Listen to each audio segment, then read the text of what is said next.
am Grump, I'm not so Grump, and we're the Game Grumps. Good morning, or afternoon, to all the brats, sluts, whores, skanks, gimps, and the rest, I guess. Welcome to another hodgepodge of a video by yours truly. I know, settle down. Try not to wet yourselves out of excitement just yet, little monsters. I haven't even gotten to announce the topic of the video yet. But once again, let's take a minor step back and allow me to extend a hand of gratitude to you all for continuing to watch these. Even if they're only racking in about 200 views, that's still a major achievement for me, and I'm super duper grateful to all of you little scumbags. This is my hobby for the meantime, as I've said in the last two atrocities. See, I've given up two major aspirations in life because one reason or another, so... Oh my god. Let's be honest, who fucking cares? If you want my backstory, I'll make a Draw My Life or something. It's about time I get into character and introduce yet another phenomenal piece of media for you to add to your reading list and never actually start. This time we'll be getting all romantic, like my bitch wife and her coworker. God damn, I hate her. But we'll also be getting physical, like violence, which is the exact opposite of how I treated my wife, even if the court didn't believe me. Goblico, shut up about your wife. I lost 10 grand to her, you little shits. I'm gonna complain. Oh yeah, the topic of today is Dandadan. Alright, now here's the part of the video where I make fun of myself for a solid minute or whatever. So you know not to take my opinions too seriously, you know? See, I'm just a cocksucker, alright? At least my wife seemed to think so.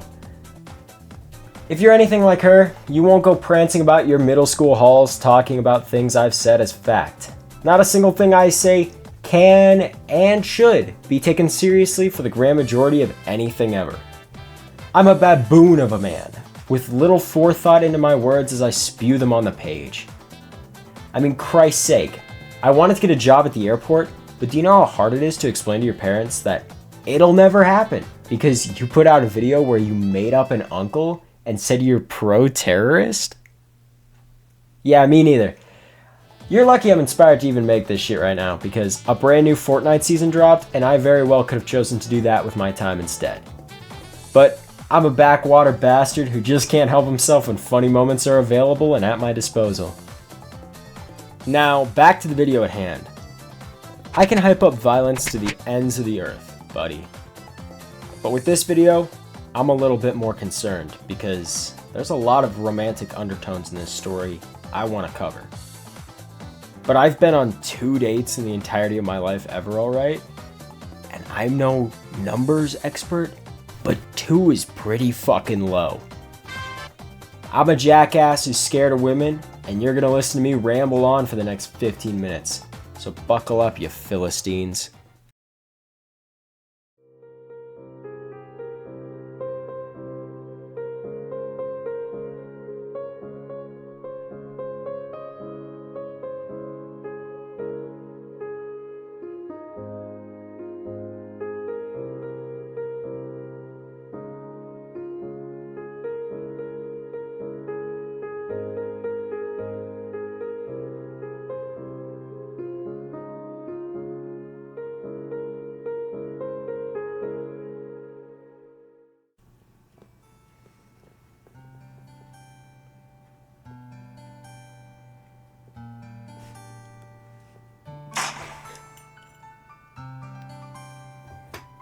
Hi, I'm Goblico, cracker of the week, millionaire, extraordinaire YouTuber guy with 30 subscribers on here. This is your spoiler warning. Chapter 1 of Dandadan will be spoiled in the next portion of this video. It's kinda long. I don't know what to tell you. Beyond that, there's gonna be a visualizer, and beyond that, I'm gonna spoil further parts because we're gonna get into characters and shit. What can I tell you? This video's 30 minutes. I wanted to make it a little bit more personalized by putting my face on this shit. So, I don't know if I'll continue to do this in future videos. Let me know what you think. Do you care? Do you not? I read the comments. I have 30 subscribers, and all I'm trying to do besides this in life is either get a degree or fucking Platinum Monster Hunter. I have given up on women. Alright? If you can't tell by my bitch wife. Am I right, fellas? Up top.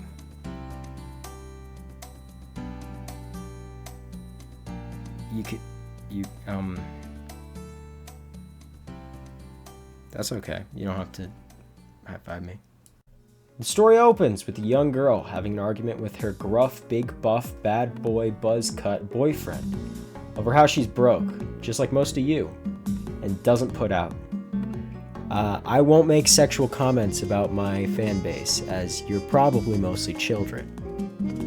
She then goes on to complain to her background characters of friends, like most women have, talking about how she's into hard-boiled, tough men, like Ken Takakura. You'll learn more about him later in the series. In the meantime, she sees a meager-looking nerd-neck, bird-brain motherfucker getting things thrown at him, which pisses her off. She sits between him and the interlopers, causing a ceasefire. She leaves the room, but the dude starts following her. "I know what you're into," he says, which points to him being a freak of some sort. In actuality, he's just a big softie for aliens and anything sci-fi related, and assumed she was like-minded. Notice Obama? I'm gonna try and hide him in the rest of the video. Good luck finding all of them. Anywho, she flat out denies his claims and states that ghosts are real. This causes the boy to laugh, as the mere thought of ghosts existing is fucking ridiculous. They decide to go to hotspots of the other's fascination. He goes to the ghost town, and she goes to the alien inn.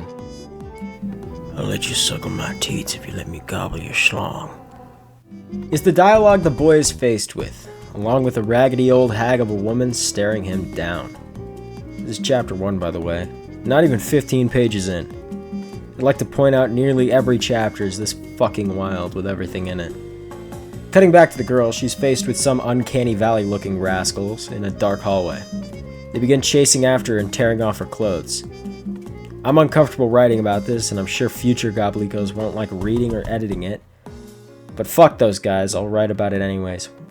Hey, coming together with both Goblicos. Fun fact, I was right. I'm editor Goblico and voiceover Goblico. Ooh, fuck you, writer Goblico, you cuck. I hate your ass. Holy shit. She wakes up in a strange contraption where her limbs are outstretched like a patient on the operating table. The ugly mugged freaks then say they're Serpoians, and everyone on their planet is male, thusly requiring females from other ones to aid in their repopulation. He then reveals his mega mecha penis and is about to pull some Dan Schneider shit on her when the phone starts ringing out of nowhere. The old bitch from before, or something similar, snakes their way onto the scene. Similarly to how my wife snuck all responsibility of our stupid fucking spawn onto me while she lives in Tahiti with her brand new fiance Bernard. What's this? The old shit actually happens to be the little geek from before, possessed by the Turbo Granny. Oh, what a predicament this is turning out to be. Though, he begins attacking all the ne'er-do-wells by biting off their peep nuts and balls. With his gaping maw, they reveal their true form, which is pretty silly looking TBH. Now things will get a bit more emotion based rather than silly goofy, you know. Flashing back to a scene I didn't tell you about. The girl explains she only believes in ghosts because her grandmother is a spirit medium. Though she'd never actually seen a spirit herself, her grandmother is incredibly important to her, seeing as she's quite possibly the only remaining family she's got. Their relationship is complicated, so to speak, and I'll let another future Goblico handle that shit in a different part of the script. I didn't. But, they tend to fight a lot, right? But in a sort of family way. I don't know, they love each other in a backhanded... Man, picture Goblico, you can take care of this. I'm fucking kicking back and relaxing. Well, now, where was I? Ah, yeah. The fact of the matter being, they love each other, and that's enough for her to trust her grandma's word on these sorts of things. Jumping back to the present, it's the boy's turn. Now, as a stereotypical nerdling, he hadn't had a single friend throughout his entire life. Aww, isn't that just so relatable? To you, Not to me. I'm rich, and I can buy people to be my friends. Make a rack or two, and you'll see what it's like, but I digress. He begged and pleaded for years and years that aliens would come down, since humans didn't like him. He figured they would, but they never came, and his existence seemed drab, meaningless. Not a single soul acknowledged him positively until this girl came along. She was the first person to ever actually acknowledge him, or stand up for him for that matter. He would happily go to the ends of the earth for her. He wants so bad to be her friend and to not mess up this relationship they're forming. Though you'll understand that better if you actually pick up the series. Once again, so far I haven't even gotten past chapter 1. This will all be covered in the anime in episode 1, coming out this fall. So keep that in mind in case you'd rather watch it than read it. I mean, I'm only making this right now because I want to say, I read it before the anime came out. Ay. The alien flat out rejects the kid's offer at friendship and tries to pull a classic Eagle Scout maneuver on her, which obviously wouldn't work because Scoutmasters can only ever do this to boys. So it awakens her psychic abilities that have been lying dormant all this time. Obviously. They kick the alien's hiney and get the H out of there. The boy goes berserk like Guts when he griffeth on my Casca, or whatever.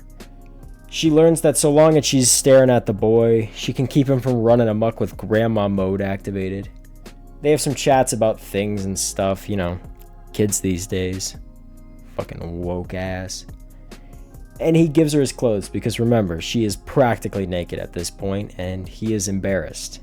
Talks about how she needs to be dressed if he's going to be able to speak with her properly. I am an awkward fellow after all, he says. This makes her heart do a double take, because that's the signature line of her celebrity boy she likes. She tries to calm herself down and change the subject by asking, well, what's his name? Ken Takakura. That's right! He has the same fucking name as the actor, and acts pretty much the same as well. Also, her name is Momo. I've been hiding them for this shit. And that's how chapter 1 concludes. Though his name becomes Okarun, I'll probably cover that shit later on. Keep it in mind if I call him that instead of Ken. So is this shit weird or what? I think you'll understand a little better if I told you that this is the very first manga of Yukinobu Tatsu. So you probably don't know who the fuck that is. But, to clue you in a little bit more, he formerly worked under the fucking nutball who made Chainsaw Man, Tatsuki Fujimoto. Makes a little more sense now, huh? Well, while you wrap your tiny brains around that, I'm going to go incite a bum fight. Or aim my laser pointer at a passing plane. For now, toodles.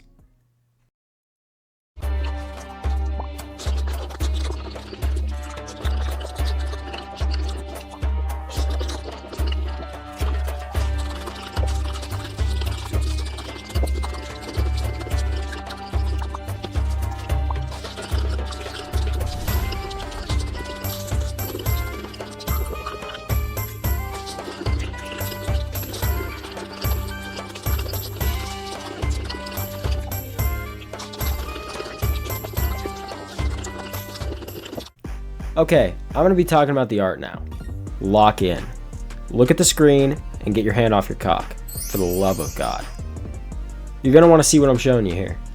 Tatsu's works are a marvel to behold. I swear on my wife's life, though that doesn't even affect me, even if I was lying. Each chapter, the cinematography, motion, details, and practically every other big word I could think to mention, is phenomenal. With this high-ass quality, you'd think the madman would take his time to do this, but nope. The chapter's been coming out weekly, with the same high level of quality every time. Maybe he sapped some talent from Fujimoto when he was bringing him hot coffee every day. Or perhaps he made a deal with some sort of devil. Either way, you have to hand it to the guy. He's super duper mega talented with this shit. The stellar art and designs paired alongside the batshit crazy ideas behind the story, characters, and powers makes this thing work together like a fine board of raclette accompanied by an aged wine and perhaps a freshly baked baguette. Yes, this dish is well-mannered and fit for the palate of anyone with an IQ higher than that of a gutter rat. What was I talking about? I got lost trying to flex on poor people again. Yeah, art, whatever. He's stupid fucking good at this shit, right? And I commend his talents, efforts, and such. So should you. Apologies to the blind fandom, because their lives fucking suck.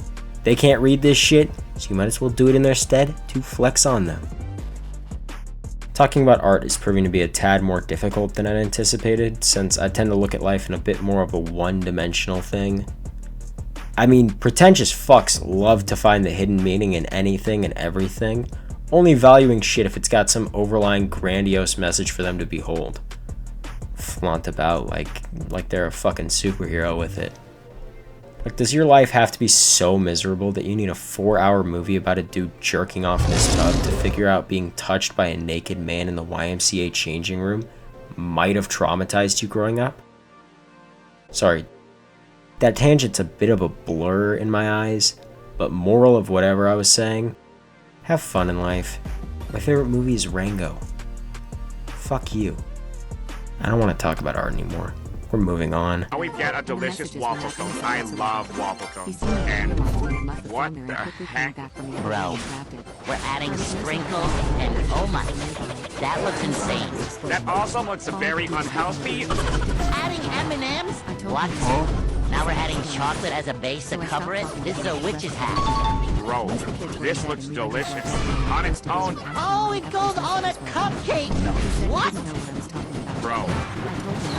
My mind is blown right now. My mind is literally... Okay, they're even adding hair.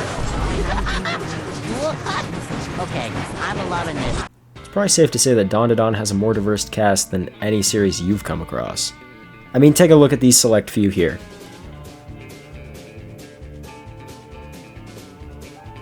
And that's just appearance-wise. We're going to take a little deeper look at a handful of them individually here and now. Warning, this portion of the video and beyond is more on the spoiler end of things, as well as anything past this might as well.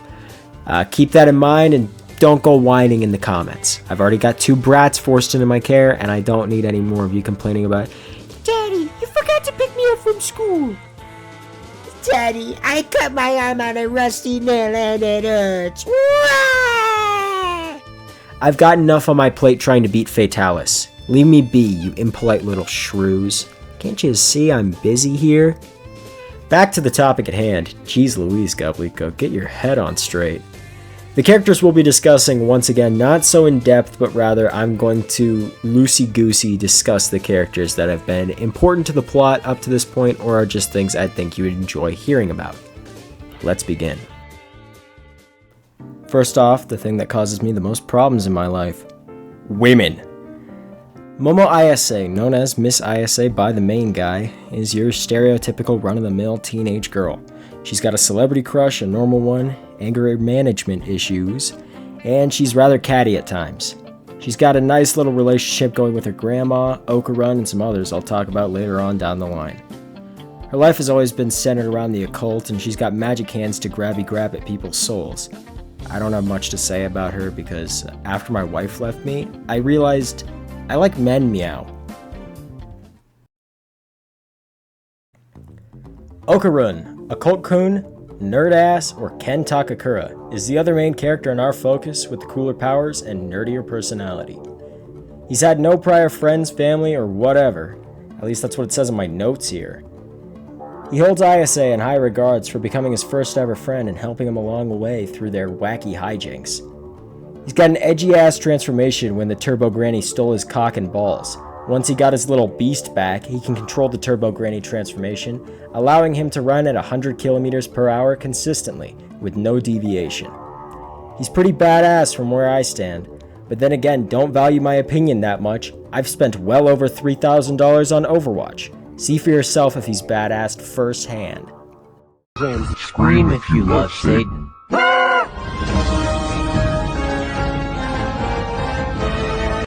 Moving along now, we've got the grannies. Turbo Granny is a bitch! But she's kind of hard somewhere in there, I'm pretty sure. But then again, my judge of character is apparently shit because I trusted my cheating whore of a wife. Stupid bitch. Other grandma's named Seiko. She's a bit crass, brutish, and rude at times, but she's also kind in a sort of roundabout way. These two old cotters get along fine with the usual yapping and yammering on at one another.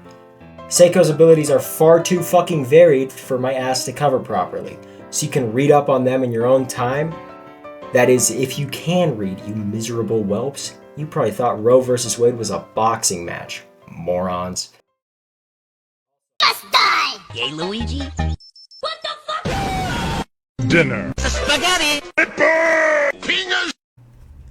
There's two more I'm going to mention very briefly. I'd love to talk to you about the shrimp guy on account of me almost being an entomologist in the past, but you probably don't give the slightest inkling of a shit about that, so I'll just say I really like him. I'm moving along because this video is turning out to be long as shit. I originally wanted it to be like 12 minutes, but now editor Goblico is on suicide watch again. Ye old Epstein treatment. Yikers. Also, I don't know how the fuck to present shit in my mic. Look at me. Look me in my eyes. I'll put a picture of me right here. I fucking hate this thing. It's either too close or too far away. I see I'm peeking on OBS right now, and god fucking damn, I'm like 3 feet away from the thing. That's just a little rant. Moving on. We got another woman. Oh, this is your former President Barack Obama, and I just want to tell you I know how to beatbox with a little bit of yeah. This next character is another woman, as I've said, so I really could not express to you with the entirety of my lexicon how little I care about them existing in the series as a whole.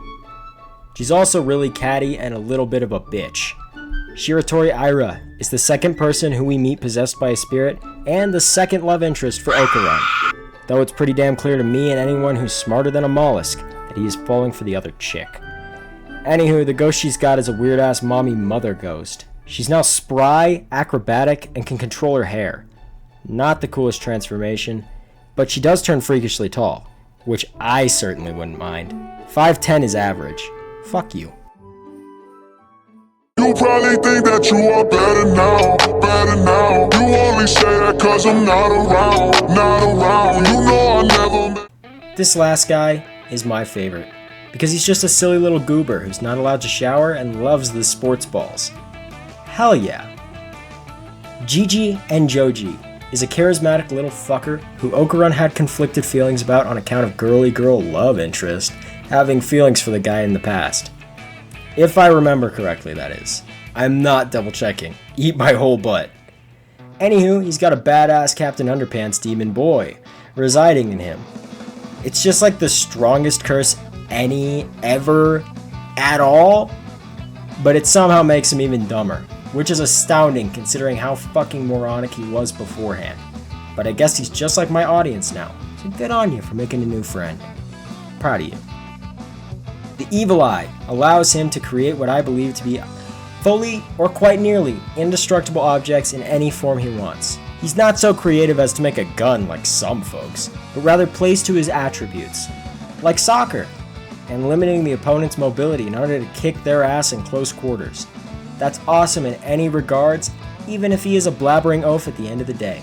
See, even dirt can shine like a diamond sometimes. Don't give up, bud.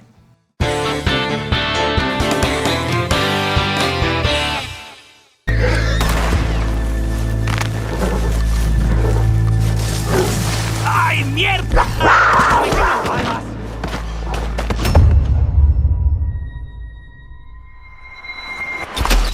Alright, enough edging you on the whole romance portion of this series. I'll finally take that metaphorical chastity belt off you and give you that sweet release. Let your jizz run wild, my friend.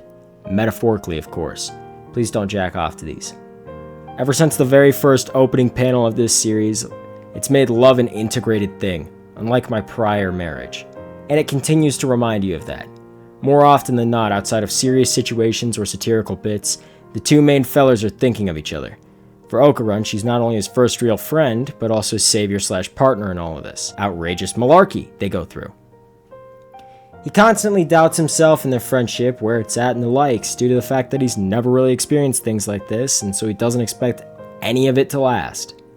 I don't have anything funny to say on that account, but the fact that the dude has lived a very pitiful life thus far. But when he doubts himself, it often either leads to him being depressed or fighting with Miss Ayase, because she has had far too many friendships at this point and can truly recognize how incredible the people in her life are. Sure wish my wife did that. Speaking of Miss Ayase, she often thinks about him too in most case scenarios, but with her thoughts she's more confused about how she feels on the matter, because as it stands, Okarun is the first boy like this she's ever developed feelings for, and the first one to ever take things this slowly, and or naturally, as she's gone for the Yakuza like a dragon random encounter characters prior. Way too aggressive, and she probably doesn't know any other way at this point. Every time a new character is introduced, it somehow becomes a new brick to this fucking love triangle? No, an octagon is probably more accurate. At the end of the day, these two are just teens having themselves a complicated ass crush on one another. And I sincerely hope that at the end of this series, they at least go on a date or something. Because I can assure you, these little half-pints are made for each other. And that's on God. That's on God! LeBron James. Scream if you love God.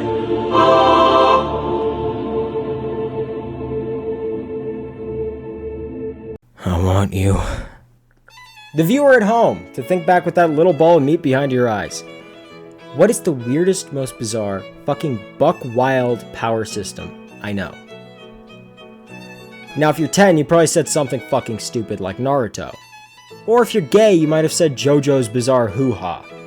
Maybe you're a little more kooky, zany, and out there, said something like Jagan, which might honestly be correct, with the whole frog goes in me and makes me gun guy, but only when I'm horny for girl butt. Though we're not here to talk about that, alright? When you explain the premise of Dandadan and shit of this series, the typical response would be along the lines of, no fucking shot, or you're joking, because this shit is not logical in any sense of the word. Alright? Aliens exist and have their own special abilities, traits, lifestyles, ecology, trends, and pretty much everything else we have for ourselves. Guess what? Ghosts also exist with their own powers and such, but less bizarre as they stem from real-world examples of spirits and such, or at least ideas of them, such as my uncle's ghost that keeps whispering in my ear at night about how I should try reanimating him. I wish he'd fuck off, so I could have sweet dreams about my favorite Minecraft creators biting me till I turn purple. Back to it, I guess. There's cursed objects and locations where ghosts reside, or they curse a will onto someone, like making them sing or something. Psychics exist also, and so do exorcists. Objects have energy. Their blood is milk. My wife left me because I lost our stimulus package on fantasy football. Minecraft alien? It's a thoroughly jumbled fucking mess. But know that balls contain spiritual energy that ghosts want and aliens want to get fucking stronger. Don't ask me why.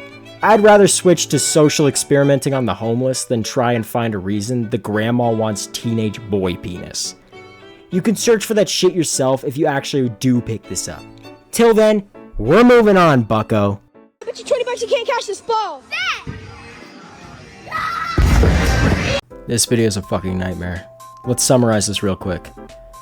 Dandadan feels like you're an ape in one of these videos, but rather than getting flash fried, you end up enlightened and elated.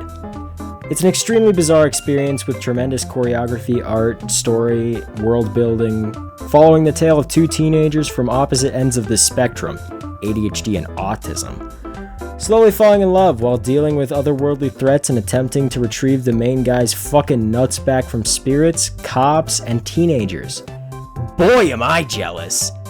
The cast is more wicked, wild, and kooky than the Muppets. Hell, we've got a guy that looks like one in here, and he turns House into the Buddha Gundam.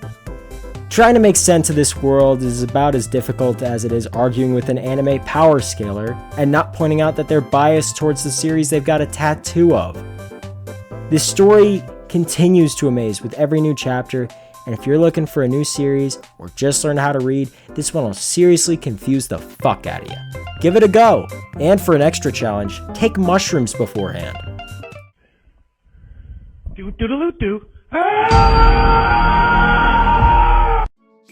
Hey Globetards, Goblico here. Just to say thanks for watching the video. This one certainly felt a lot more stressful than the previous two for some fucking reason. Maybe because I've got a couple more eyes on me now, but I've always had a fuck ton of folks watching my every move digitally, so I shouldn't really give a shit. As I've said, these are going to be more regular. Next one's probably coming out June something-ish. I know the topic, and I'm being rather secretive about it because it's a little less known of a series than even Sakamoto Days. But if you come begging in my Instagram DMs, I am not against talking to you about it, or telling you what it is. But after Monster Hunter, I intend to branch out my content a fair bit, which I hope you'll all be fine with. I very much adore doing visual gags and skits, so maybe get your hopes up on that, because I have never really wanted to put manga review channel on my fucking resume. If you need me in the meantime, between now and then, I'll most likely be, playing Soggy Biscuit by myself, cranking 90s with my usual group, or yelling at my kids in a blind drunken rage. I'm Goblico, your beloved parasocial god, and I believe I owe you all a quote of the day.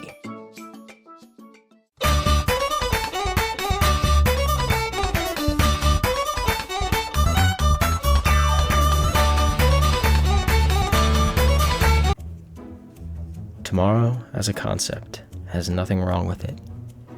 But the real question for yourself is, when is tomorrow? You can always assign a task to tomorrow, but when will tomorrow be today? Never let a word be entertained towards infinitum. Rather, tackle such tasks at the earliest given opportunity, but to alleviate stress from oneself and furthermore to keep it from spiraling into a bigger issue altogether.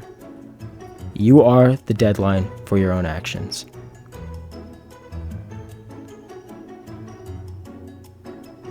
Oh, it says here in my notes, that quote is, in fact, from, Big Chungus. Overrated as fuck, but I do like what he ghost wrote for the Brothers Grimm. Speaking of today, I'll be counting in one of my favorite little Discord channels with similar goats of my stature. Until the next video, I'll be seeing ya.